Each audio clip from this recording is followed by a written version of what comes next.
kita mulai. Assalamualaikum warahmatullahi wabarakatuh. Waalaikumsalam warahmatullahi wabarakatuh.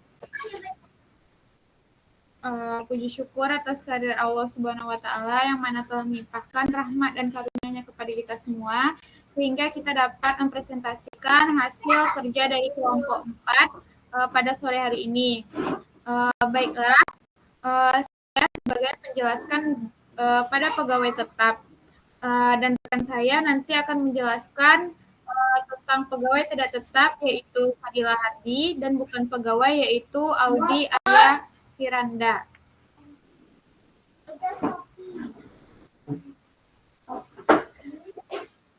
Baik, masuk kita kepada pegawai tetap, yang dimana pegawai tetap kami yaitu Bapak Agusli Sultan Sumpomo bekerja di PT Indah Kiat dengan posisi sebagai operasional, yang dimana gajinya 4.500.000 sebulan. Pak Agus dengan status menikah, memiliki 3 orang anak, yang dimana anak pertama sudah bekerja dan menanggung beban sendiri. Dengan premi JKK-nya 1,74% dan gaji pokok, dan premi JKM-nya 0,3% dari gaji pokok, serta mendapatkan THR pada bulan April 2024 sebesar 7 juta rupiah. Dan tiap bulan mendapatkan bonus 1 juta sebagai uang lembur. Beliau membayar BPJS tenaga kerjaan 2% dari gaji pokok. Nah, lanjut dari uraian yang di atas tadi dapat kita lihat bahwa pada gajinya yaitu 4.500.000 sebulan, yang untuk 12 bulannya yaitu 54 juta, bonusnya sebulan 1 juta, untuk 12 bulannya 12 juta. Sedangkan untuk THR-nya pada bulan April yaitu 7 juta. JKK-nya 1,73% dari gaji tadi, dapatnya 78.300, dan JKM-nya 13.500, penghasilan brutonya 5.591.800. Ini termasuk tergolong ke ter B. Kenapa ter B? Karena dia ke garing 2. Kenapa nggak ke garing 3? Karena dia hanya memiliki 2 tanggungan, sedangkan anaknya yang tadi sudah menanggung sendiri. Nah, untuk perhitungannya, untuk dari 5.591 itu 0%, sedangkan untuk yang 12.591.800 yaitu 4%. Dapat kita lihat bahwa dari 12.591 dikali 4% yaitu 500.367. Untuk pengurangannya, jabatan setahunnya yaitu 54 juta dikali 12. Nah, kenapa sih? Soalnya kan dia itu kerjanya 12 bulan. Alasannya karena gaji beliau akan mencukupi maksimal 6 juta. 54 juta dikali 12 dapatnya 2.700.000. Nah, untuk pensiunnya, pensiunnya sama kami anggap ke BPJS Ketenagakerjaan 2% dikali 50 juta yaitu 1.080.000. Total pengurangannya 3.780.000. Dengan penghasilan punya 7 4 100 dikurangi 3.780.000 dapatnya 7.326.600. Untuk PDKP setahun dia menikah 2 anak ke garing 2. Totalnya itu 67.000. Dengan PKP-nya yaitu 2.821.600 yang kita kurang-kurangkan pada ini spesial 17 5% dikali 2.821 dapatnya 141.80. PPHR Novembernya yaitu sebesar 503.672. Jadi pengurangannya 141.80 dikurang 503.672 dapatnya minus 362.592. Jadi keterangannya yaitu lebih bayar. Nah, selanjutnya kita masuk ke bagian kertas kerja. Kertas kerja di sini kita mengisi yang dicantumkan dalam perhitungan kita tadi, kita salin ke bagian kertas kerja, yang dimana kita menyalin semua komponen-komponen yang terdapat dalam perhitungan kita tadi. Selanjutnya Alasan kenapa menetapkan beliau kepada pegawai tetap berdasarkan status hubungan kerja yang bersifat tetap, penerima penghasilan rutin, dan fasilitas jaminan sosial ketenagakerjaan, maka dapat disimpulkan bahwa Bapak Agusli termasuk dalam kategori pegawai tetap. Baik, terima kasih. Hanya itu penjelasan dari saya. Mungkin saya kembalikan kepada rekan saya, yaitu Fadila Hardi, yang akan menjelaskan tentang pegawai tidak tetap. Kepada Dila, dipersilakan. Baik, terima kasih.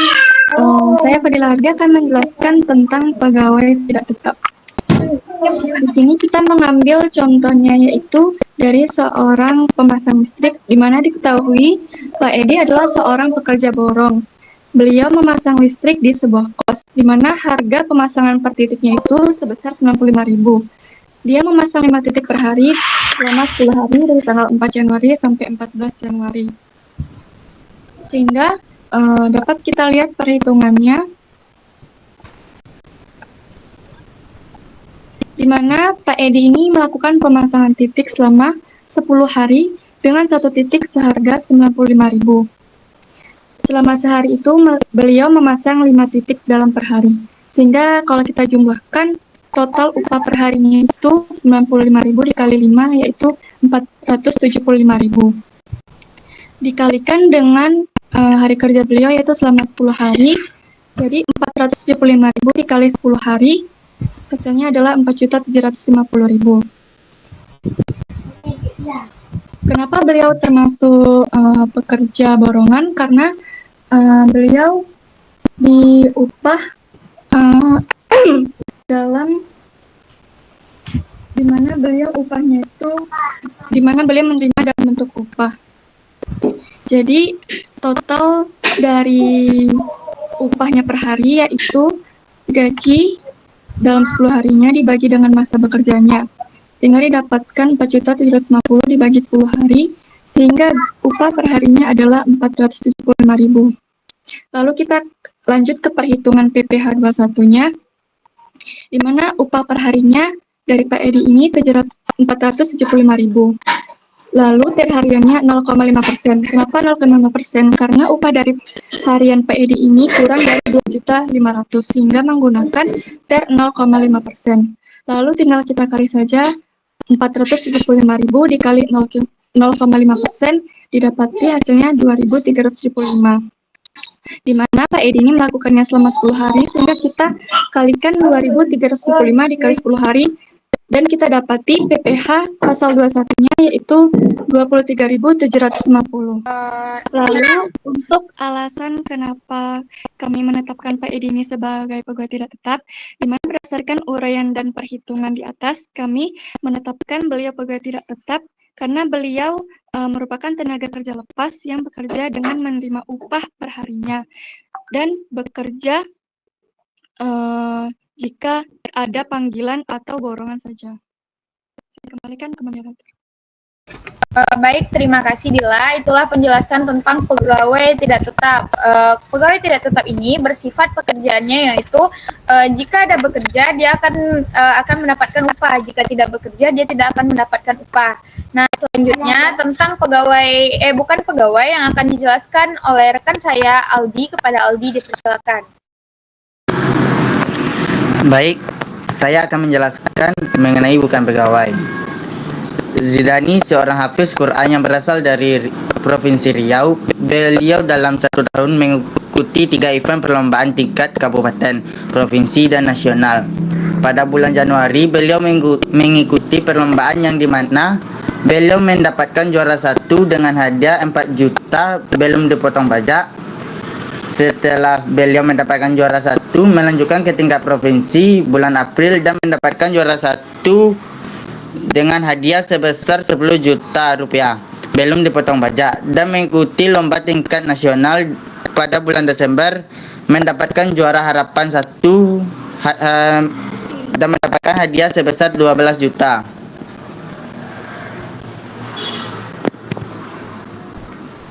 Dengan perhitungannya DPP-nya yaitu yang kabupaten sebanyak 2 juta rupiah, provinsi 5 juta rupiah, dan nasional 6 juta rupiah. Total DPP-nya yaitu 13 juta rupiah. PPh pasal 21-nya yaitu kabupaten sebesar 100.000 rupiah, nasional sebesar 250.000 rupiah, dan nasional sebesar 300.000 rupiah. Total karena dia memenangkan lomba, nah sudah diterakan di sana berapa yang didapatkannya. Sekian dari saya kembalikan kepada moderator. Baik, saya lanjutkan. Di sini kita akan memasukkan kepada kertas kerja pegawai tidak tetap dan bukan pegawai. Nama wajib pajak yang pertama yang dijelaskan rekan saya tadi yaitu Pak Edi. Penghasilan brutonya 4.750.000, DPP-nya 475, tarifnya 0,5%, PPh pasal 21 yang dari 475 dikali 0,5 yaitu 2.375. Untuk total PPh-nya 23.750. Itu typo kawan-kawan, nanti kami ubah ya. Nah, kawan-kawan juga bisa menghitung dengan cara 475.000 dikali 5%, dapatnya langsung 23.750. Untuk Zidan, penghasilan brutonya 26 juta, DPP-nya 13 juta. Nah, dari mana sih dapatnya 13 juta itu? Dari penghasilan bruto kita dikali 50%, dapatnya 13 juta. Untuk tarifnya 5%. Nah, bagaimana mencari total PPh 21-nya? Dari tarif dikali DPP, dapatnya 650.000. Baik, itu yang dapat kami jelaskan tentang observasi kami. Selanjutnya kami masuk ke bagian SPT. Baik, kita langsung masuk ke bagian SPT, yang dimana bukti pemotongan pajak kita memakai formulir 1721 A1 untuk pegawai tetap dan terikat pensiun secara berkala, yang dimana nama pemotongnya itu saya sendiri, Fitria Amanda Hendriviani, dan nama penerima penghasilan Pak Agusli Sultan Sumpomo, alamat di Perawang, statusnya yaitu K-2, nama jabatannya bagian operasional, kode negaranya pos 62. Nah, kawan-kawan, untuk kode pajak, kode objek pajak di bagian pegawai tetap yaitu kita memakai 211001. Nah, yang dari kertas kerja kita tadi kita masukkan kepada bagian SPT ini. Bisa kawan-kawan lihat sampai akhir. Kita langsung mengisi identitas penandatanganan yang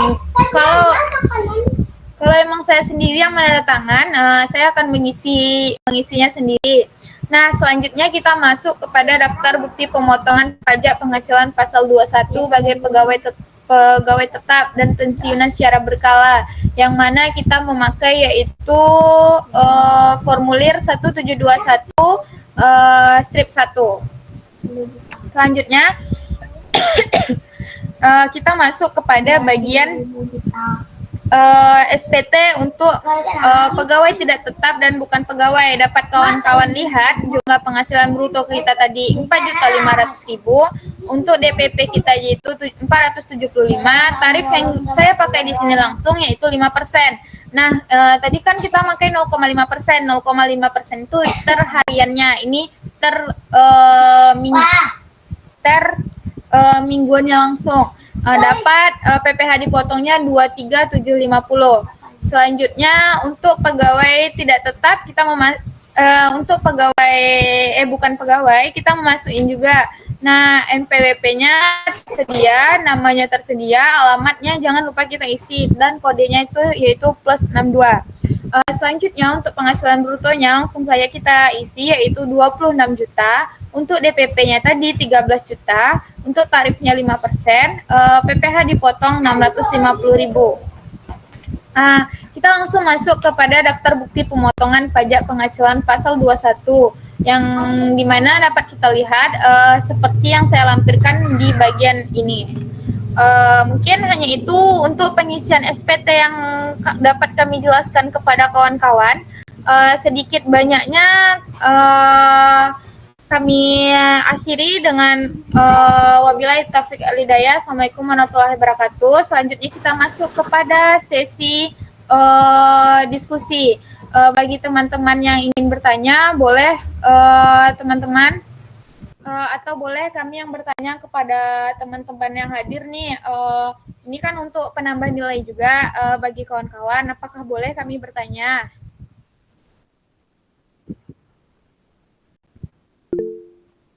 Boleh.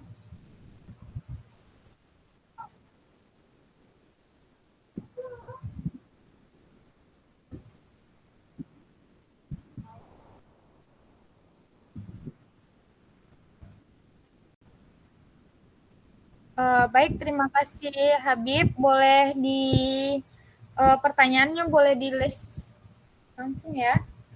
Selanjutnya bagi teman-teman yang ingin bertanya, boleh. Ayo teman-teman yang ingin bertanya tadi. Izin bertanya moderator. Baik, Salsa dipersilakan.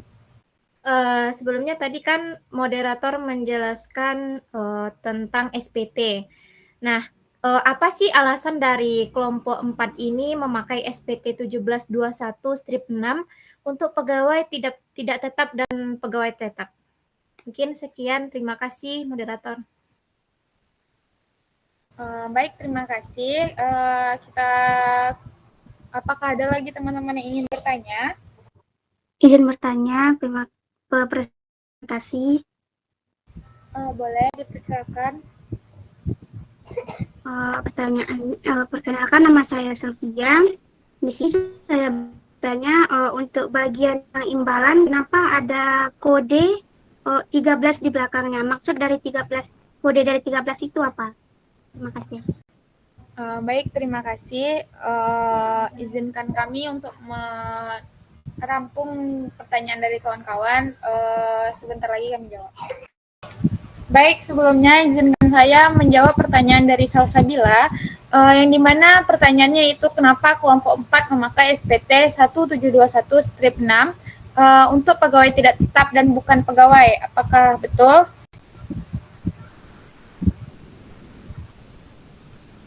Iya, betul moderator.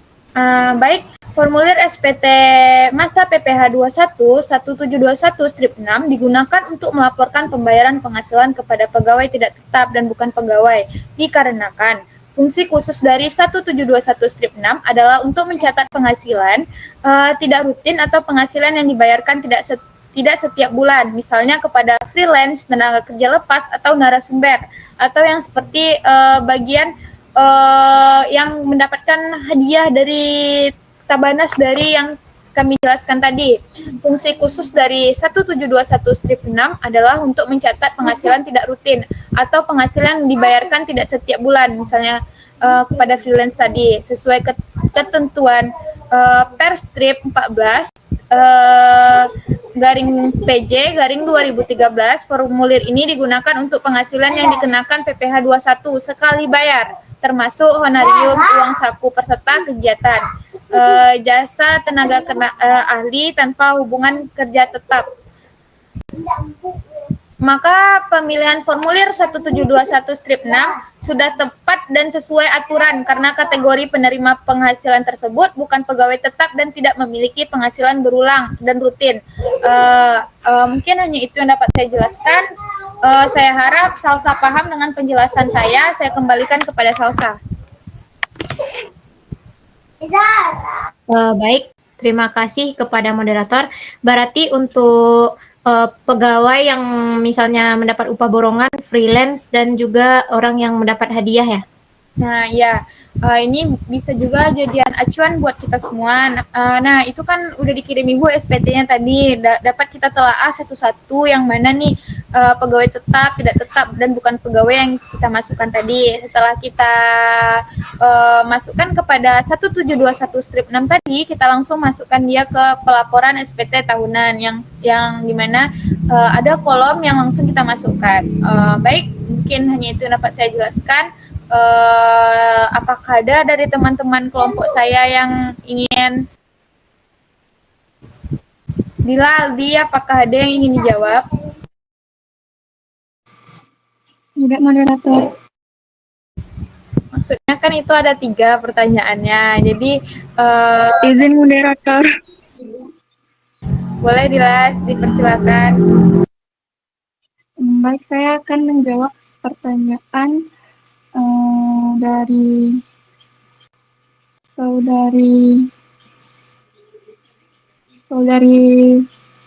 Salsabila, dari Habib, saudara Habib, yaitu apa perbedaan antara pegawai tetap, pegawai tidak tetap, dan bukan pegawai dalam konteks PPh pasal 21.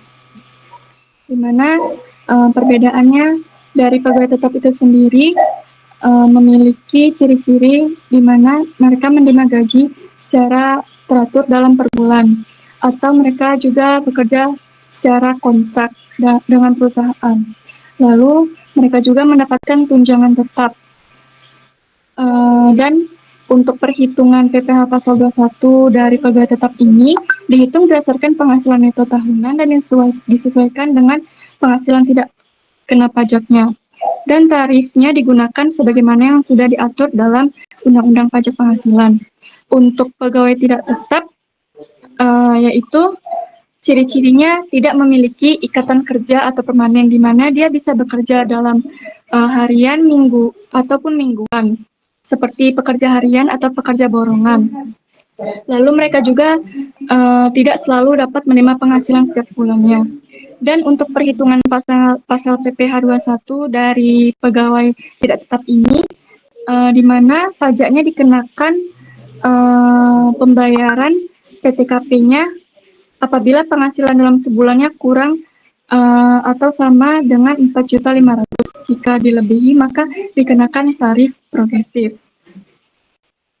Di mana juga untuk pegawai tidak tetap ini ditandai dengan yang mendapatkan upah dalam harian untuk yang terakhir, yaitu bukan pegawai. Bukan pegawai ini yaitu seorang individu yang bekerja secara independen, tidak terikat dengan hubungan kerja dengan instansi lainnya, tetapi mereka tetap memperoleh imbalan dalam bentuk honor atau imbalan. Mungkin itu saja, saya kembalikan ke moderator. Baik, terima kasih Dila. Apakah Habib paham dengan jawaban Dila tadi?